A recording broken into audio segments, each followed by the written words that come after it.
I'm in Amsterdam, a very creative city that is home to some very creative people, and one of them will be helping me present the show. Hello and welcome to this very special edition of Euromaxx with me, your host, Megan Lee, and my co-host today, Dutch designer, interior designer, and product designer, Marcel Wanders. Thank you so much for being with us. Wonderful to have you here in Amsterdam. It's beautiful. Thank you, and thank you for inviting us to your studio. This crazy place. Yes, in your studio, here we are in Amsterdam. You also helped us design our show today, so we're going to see some of the reports which you helped put together. A pleasure, yeah. You know, you've been described as bold, audacious, a sort of rebel in the design world. Do you accept this title? Yeah, I think I probably have to. In a way, I think design is about innovation, it's about changing ideas, it's about deciding what's happening today and how we should maybe change that for tomorrow. And so I believe, you know, things have to change. Rules that are set have to be, you know, cut into pieces, and we have to make new rules. So yes, I'm probably someone that is, you know, making some people nervous a bit now and then. All right, what about your employees? You have around 70 people working for you? Yeah, in this studio we're about 70 people, divided amongst interior design, product design and organization. How do you organize them to not only maintain the business but maintain your concepts and your brand? Well, to start with, I mean, it's a team of people. I don't manage them. If I would manage them, we would be way smaller because that would be the worst. But I have really great people that, you know, help me with it. And then obviously, of course, from the creative part, you know, I take the lead. I have 5 people that with me together create the creative direction of the studio. Of course, you know, I have to, you know, control all that to happen. But I think with these 5 people, I can oversee all the process really well, whether it's interior or product design. Obviously, if you're longer designing, at some point certain things, you know, you don't want to do again and again and again. But for other people, it's really great for the first time to do these drawings, and so I take a different role, and I like it that way. Well, Marcel Wanders has been working in the industry for more or less 20 years, over 20 years now, more than 20 years, and always creating innovative products and interiors. We want to take a closer look at his life and career so far. Marcel Wanders' iconic knotted chair propelled the Dutch designer to fame in 1996. It's now exhibited in the New York Museum of Modern Art. Woven out of carbon fiber cord, it has a light, airy quality to it, yet it's also sturdy. Wanders' designs are playful, emotional, and often opulent, with lots of gold accents. His modern creations often draw on the past for inspiration.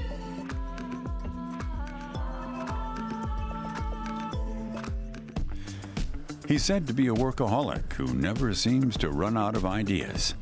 And one of his ideas is that rules are there to be broken.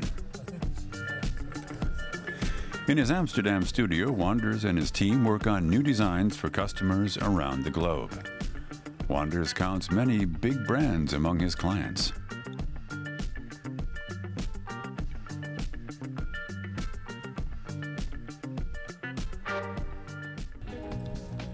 In 2001, he founded the Mooi label.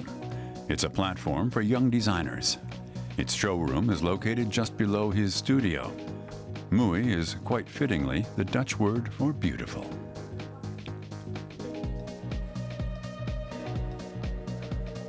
Marcel Wanders has also made a name for himself as an interior designer.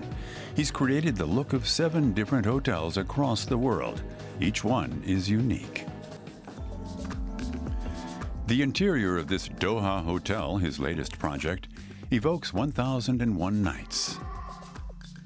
While the design of this Zurich hotel draws inspiration from typically Swiss products, like chocolate.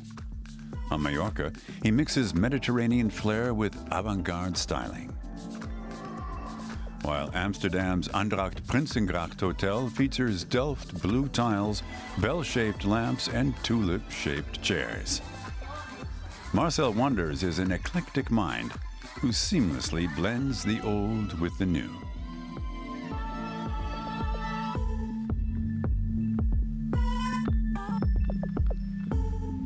Marcel and I decide to take a walk through Amsterdam's popular Jordaan district. He tells me more about his work and what it is about the city which inspires him. So you've created an enormous body of work. What would you say the unifying element is in all of it? It's difficult to say, but I think there is an underlying vision behind the work. There's a philosophy behind the work, if you want. That philosophy is about the ability to create a type of design that's more durable, more romantic, more humanistic, and therefore engages with people in a deeper and longer way. So work that finds a way with people long term. That's, I think, hopefully what binds these things. Well, what would you say is your signature in all of your designs? Well, I hope it's exactly that, and I hope that for the rest we find as much as possible diversity. I don't want to, per se have work that people can visually easily recognize. I mean, we have works that are very different. Some are very clean in their design. Some are more wild and more. Have different references, and I think that's a good thing. I don't want to have a type of work that's always the same. I want to feel that I'm alive. I want to feel that I'm inventing myself over and over again. Well, then, how does this begin? In effect, how does the creative process for you begin? I mean, we do products and we do interiors. Interiors are very different than products. If we do interiors, we really start with investigating where are we. If we do a project in Doha, you really have to understand, people are going to Doha, what for? What's happening here? Who are these people? What can I do? What's the history? What's the future? What am I breathing? If you do a product, you really need an idea. You need to investigate, you need to really find a great idea. Well, speaking of ideas, I mean, it seems that here we are in the middle of Amsterdam. This city is filled with history and ideas. Yeah. How much of it does it impact your work? It's a while ago that Achille Castiglione died. It's an Italian designer, and I was asked, Marcel, can you write something in the Milanese newspaper about him, like a review? And I wrote a piece as if I presented him as my uncle. That was always with me, that always looked over my shoulder, that looked at my drawings, that gave me advice, right? Because that's the relationship you have with peers that were amazing. He was an example for me. And so I started to look at the creatives around me. I started to look at them in a different way, and I look at them as family. And so here in the city, I have so much family in the past. The Rembrandt was in this street. Vermeer was in this street. Amazing creative family has lived here. And that to me is something that I feel. I walk these bridges and I tell to my daughter, wait here, look around. This is all for us, for free. We did nothing for this. Right. Someone else dug these waters, someone else made these bridges. We can just be here and enjoy. It's amazing, it's an amazing gift. All right, we want to take a closer look at this amazing city and some of the Dutch history that has inspired our guests today. Picture-perfect canals, artistic masterpieces and economic prosperity, all symbols of the Dutch Golden Age. In the 17th century, Amsterdam's population rapidly expanded as the Netherlands' naval and mercantile power soared to new heights. New affluent districts emerged and 3 new canals were laid out, the Prinsen, Keizers and Herengracht, for which the city is famous today. The newer expansions, the more recent expansions, were usually the places where the most affluent people would move to, because then it had become too crowded in the older parts of the city, and the newer parts obviously gave the possibilities to build on a grander scale. Like this elegant house built in 1671 for a wealthy merchant. Behind the spacious home, there's a garden and coachman's house. A typical setup back then to ensure all the comforts desired by a prosperous merchant and his family. In 1884, the house was acquired by a powerful merchant family, the Van Loons. They were involved in the international trade and also in insurance policies. So over the course of time, due to these trade activities, they were gaining some fortune and wealth.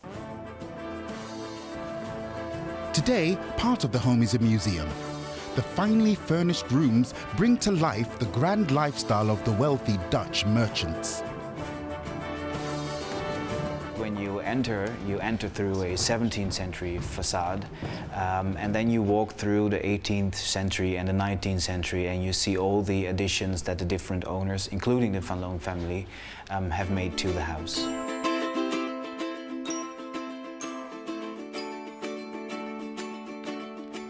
As international trade flourished, exotic goods flooded into the country, like fine porcelain from China, which gave rise to a new domestic pottery industry. Chinese porcelain becomes really popular in the Netherlands and it's highly demanded, but there's not a lot on the market. And especially from 1620 there's a civil war in China and the export stops. It's forbidden to export Chinese porcelain. So what do the people in Delft? They start copying the Chinese porcelain as white and bright as possible and as thin as possible, and also the decorations were Asian, Chinese. Today, the instantly recognizable blue and white Delft porcelain remains a popular classic. The Golden Age was also the heyday of Dutch painting. The world's finest collection is held in the Rijksmuseum. It's home to such masterpieces as Rembrandt's Night Watch and Jan Vermeer's Milkmaid. It was an explosion of genius that lasted some 120 years. That's why we call it the Golden Age, not just in art, but in everything. Experts estimate that 17th century artists created an amazing 10 million artworks in all. The life of the artist in the Golden Age wasn't exactly romantic. They were salesmen with clients. Their buyers had power and cash and commissioned artworks that reflected their status within their own everyday lives. So breakfast and still lives, portraits and landscapes, all very idyllic and normal everyday subjects.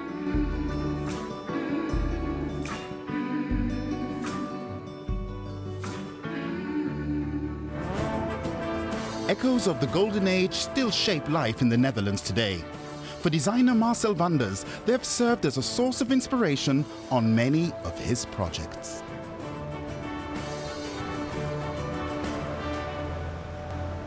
Staying with the Golden Age, we have a masterpiece of sorts here which you have created, a book dedicated to the old masters. Tell me how this project came about.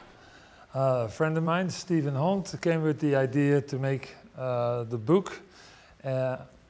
We wanted to make the book and the table, and to make a book that really can live in the shadow of these works. So we really want to make a super interesting book. And special about paintings is, of course, they have size. Photography doesn't have size, paintings have size. So with this big book, we can show that. Of course, you see always the full image, like you see in every art book. But then in this book, the first thing we do is we go to 100% cutout. So this is a cutout of the painting on real size. So you are now standing basically where Rembrandt stood when he was painting. So you really have the same intimacy of the painting. That is something that I was super happy that we could innovate books on that level, right? This never happened before. Of course, after 100% we go to bigger enlargement and we go in more detail. But I think an interesting one is not the enlargement, the interesting one is the real one. All right, what was the response from the Rijksmuseum? The Rijksmuseum is super happy. We've been with them over the course of 3.5 years while making. Every time we showed them the progress, and more and more and more they started to be happy, and now they fully embrace the project. All right, well, right over here I see something that actually launched your career in 1996, the knotted chair. This put you on the international design map. Tell me a little bit more how that happened. It was a project that we did with Druid Design. Dutch gallery, you could say. They were inviting for a project that was called Dry Tech, a project that really basically is about super strong fibers. And we got a bit educated at the university, and based on that, I understood, wow, this is not some sheet material, this is textile. So I really wanted to make a textile design. So I started to make, instead of sheets, I started to make ropes. With ropes, I could make a space frame, a very open structure. That became this piece. And it became, yeah, an instant icon. Yeah, instant hit. And it is also a museum piece. So how does something become iconic and everlasting? What are the elements that are needed? Well, if I would really know, I would do it all the time, and it's not so easy, of course. But in a way, it helps if something is maybe very new at the moment of conceiving it. That could be technical or so. It helps if the philosophy behind it is maybe, you know, a breakthrough in the history of design, and it helps, of course, if the image itself is like striking. Now this piece has kind of all these three things, which is great, but I'm sure there's also other things that have become really important pieces in design on one or two of these elements. But that's basically, I think, how it works. But I don't know. All right. Well, we want to take a closer look at some of the objects which have made it into the history books of design. This is the Vitra Design Museum in Waal am Rhein, southwestern Germany. Its collection includes some 20,000 works that span 200 years of design history. The permanent exhibition features about 400 classic items.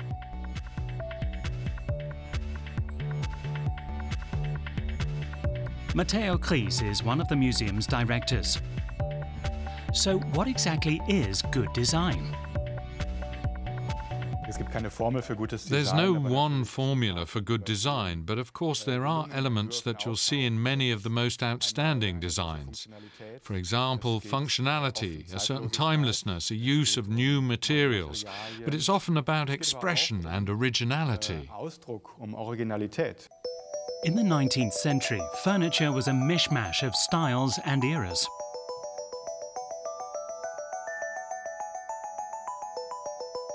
The profession of designer only emerged as industrialization got underway. The red and blue chair, designed in 1917 by Gerrit Rietveld, is an early milestone in design history, an interaction of vertical and horizontal planes. In terms of design history, it's significant because it completely revolutionized the idea of what a chair can be. Decades later, designers exploring the potential of the chair were still referencing pieces like this. New and innovative materials have always been a source of inspiration to designers. Working at the Bauhaus in the 1920s, Marcel Breuer broke new ground for furniture experimenting with steel tubing.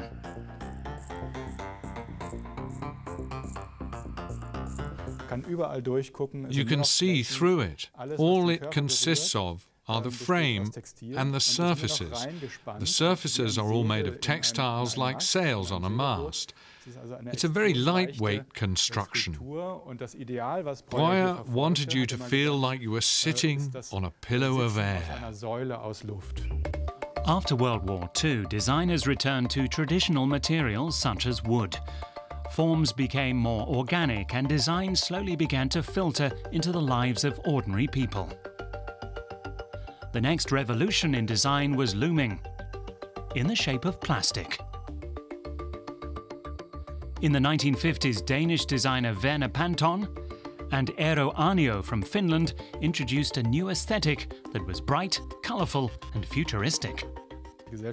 Society was in flux. The younger generation was rebelling against the older generation and the way their homes looked. Designers seized on that and aimed to create objects that ushered in a new era in interior design. Design is always a reflection of society. By the 1980s, the me decade, when conspicuous consumption held sway, design became a way of expressing individuality. gibt nicht mehr so diesen einen dominierenden Stil. There no longer tended to be a dominant style the way there had been in previous decades. Designers developed their own signature look that set them apart. Design became more about brands. Nowadays, technology such as 3D printers is once again revolutionizing the field of design and also widening its potential. Designers today have ever greater social responsibility. We're all aware that there's now a surfeit of goods. Far too much is being produced, but there are all sorts of social and political problems that need solving. So designers can't afford to say, oh, I'm not interested in all that, I'm only interested in aesthetics. It remains interesting to see how designers will continue to tackle the problems of today's world.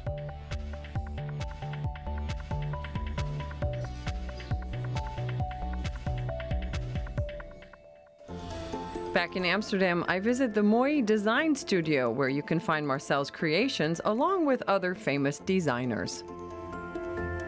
So you've been called the designer of a new age. Would you say that this is a good example of what that means? Well, designers design for tomorrow, basically, and these things obviously are, are for us, for our new age, and they're based on the past. They're based on the culture that we have in the Netherlands, the Delft blue painted ceramics, and I take that further in my own way as the designer of the new age. Well, here we have perhaps arguably one of your signature works. You might say 1 minute sculpture. Did you really do this in 1 minute? Well, you see, industry is great, and I'm working for the industry, and so it creates objects that are repeatedly perfect and always the same and wonderful. Yet they're always the same, and they have no personality. They have no flaws. So at some point I started to make things where there's a flaw in the product. There's a little mistake. And so every object that you have functions but is different. And so here I am the machine myself, and I make a flaw every time. I make a different thing every time. Every time it's a little sculpture, but every time automatically it becomes different, and so it has personality for that reason. Is there a flaw in this? It's full of flaws. All right. We're standing in the midst of your showroom, Mooi. Yes. This was created more or less as a platform for young designers, wasn't it? Tell me a little bit more about that. Yeah, it was created because nobody wanted to make my work, and so I thought, I'll do it myself. And still today, Mooi has that function for a lot of designers. I mean, we made the first works of important designers these days. And I think that's a beautiful thing. It's difficult for a designer to get a podium, and we've created one. And who were some of the international designers you featured here? Well, we work with Maarten Baas, with Bert-Jan Pot, with Jip van Lieshout, with Ross Lovegrove, we had work with him, and so on. Front Design, Nika Tsupang, so a lot of great names. Big names. When it comes to design, it seems many people, including our viewers, might think that design is something exclusive and extremely expensive and only reserved for an elite level. How would you respond to that? Design is culture. Okay. Design is culture, and I think it's free. Design is for free. You all have just been watching a show. You're not interested in buying a sofa. You're interested in design. Maybe it's interesting. Maybe it's doing something. Maybe it rings a bell, but maybe it changes my life. Maybe I can change my life to be more interesting. And so design is about that. Mm-hmm. It's not about buying a sofa. The sofa is about what it means for you. Ownership is not for free, but ownership is only a very little part of design. It's a very little part of design. So I think it's great. I have a job and it's for free. Well, maybe some might argue that, but I think that's a very interesting way of putting it. Marcel Wanders, we are out of time, but I want to thank you again for co-hosting Euromaxx with me today and having us into your showroom and your studio.